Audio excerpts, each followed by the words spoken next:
Hi, I'm Greta. And I'm Claudia, and welcome to Knitters and Critters Book Club Edition. Woohoo! Today we are talking about One for All by Lillie Lainoff. Ooh, I love this cover, by the way. I know, if I could it's find this really dress, cool, this is right? like peak Seriously. Halloween costume. Oh yeah, very Crimson Peak. Yeah. This book, in a nutshell, is like a gender-bent Three Musketeers retelling-ish.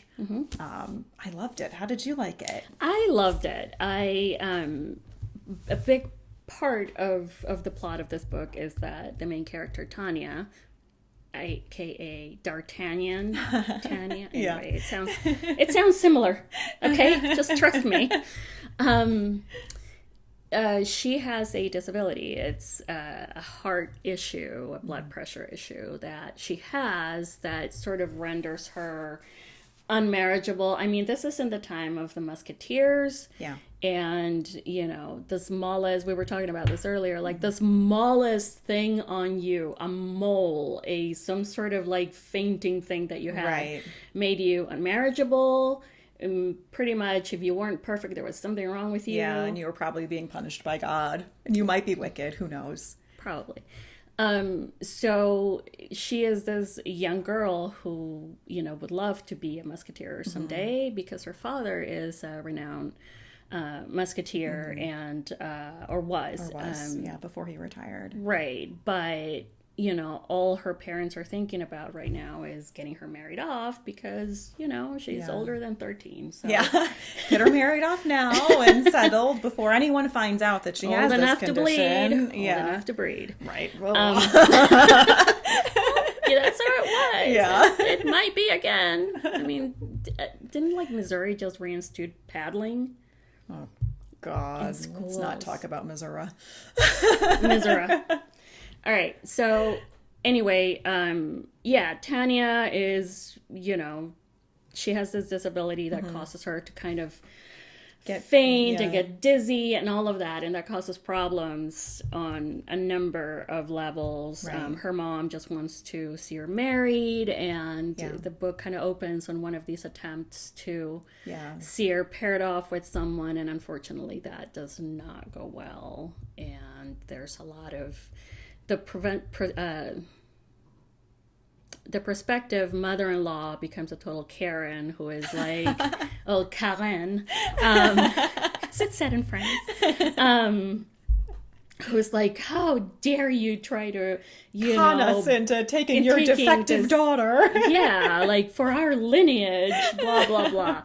So, things aren't going very well, for her at this point. And then her father is killed. So her father is, like as we said, he's a former musketeer. He left. The Musketeers have kind of, maybe not gone downhill is the right word, but they're certainly less important now than they used to be.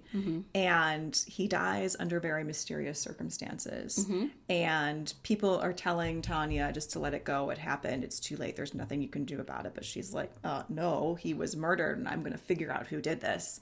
Well, at the same time, she gets admitted into this very selective finishing school. Yeah. Yes. So she gets to go to Paris and live on her. Learn how to, how to sit, how to cross her ankles. Yes. How to do all the things to get a husband.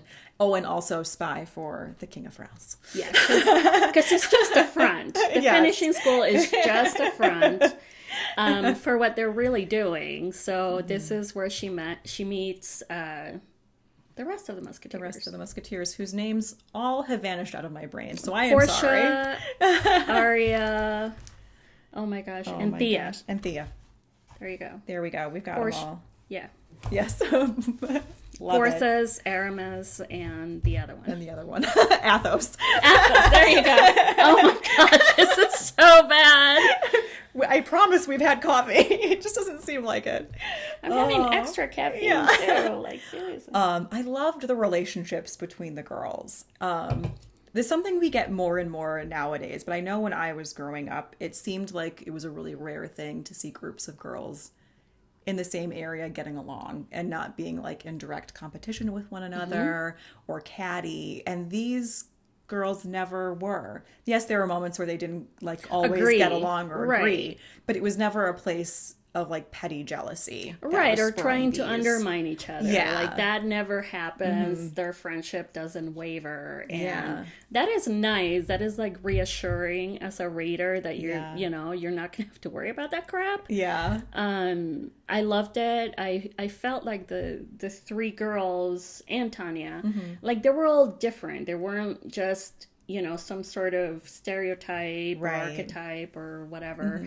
I thought there was good character definition for each of them, which is nice. It wasn't just Tanya meets the three girls and it's just a lump.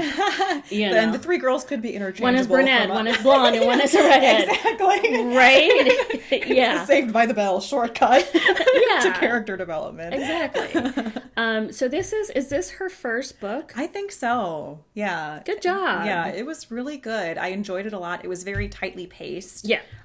Which you don't always get with debut books, but this one really was. And I'm excited to see more for her, but my God, Netflix. Like, this should be a TV show. Seriously. This would be a great TV show. Yeah, I think so too. And I very liked... don't get me wrong, I love some spicy romance or YA romance or what have you. And there is romance in this book, but it's not the main thing. Yeah. Like, that is not the ultimate goal. Oh, you know, once she is married, then all her problems will be over. And also, she's not pining after someone who's like 37. I mean, although that would probably be historically accurate, but, you know, we don't want to read that. We don't really need to see that. You have two girls. I don't want to think that. I don't want to think about a 16-year-old and a 36-year-old like that. No. Hard pass. Yeah. Yeah, and I was telling you also earlier that part of this little local group of knitters that go to Cream City Yarn, where I used to work, and which a place I love. Yeah, absolutely. This one girl, Kirsten, I might delete her name if she has a problem with it. So there is a local knitter that actually just got diagnosed with the same condition that Tanya has. As well as the author, you should mention. As well as the author, absolutely. And it's a very rare, you know, condition. I had never heard of it before. And I remember when she said, oh, you know, I've been diagnosed with this. I'm like, wow. Wait a minute. I just read a book. I just read a book. And we're reviewing it on the channel, and she asked me about the title because I am guessing that there aren't that many, you know, fun fiction books with a character with this particular condition, you know, as a protagonist. So, yeah, that was interesting, and I hope that, you know, if anyone wants to read something where the heroine isn't absolutely perfect, able-bodied and everything, and you might give this one a try. It's a 100%. Really good book. So empowering, too, for everyone. It's not a main character who's disabled and therefore lesser. She's very empowered. Yeah. She, you know, of course, she has setbacks and roadblocks. There are things she has to deal with, but she does. But it's never framed as this is an insurmountable problem that will defeat me forever. Right. Which, that's what at the end of the day, what everyone wants to believe about all their problems. So, yeah, I think we can safely say, one for all, 5 stars. Go check it out. Yes, please do. And let us know in the comments what we should read next. I think we need some recommendations. Fall is coming up. I have a feeling Dark Academia is going to be on our list. Or just general spooky stories. Yeah. So let us know.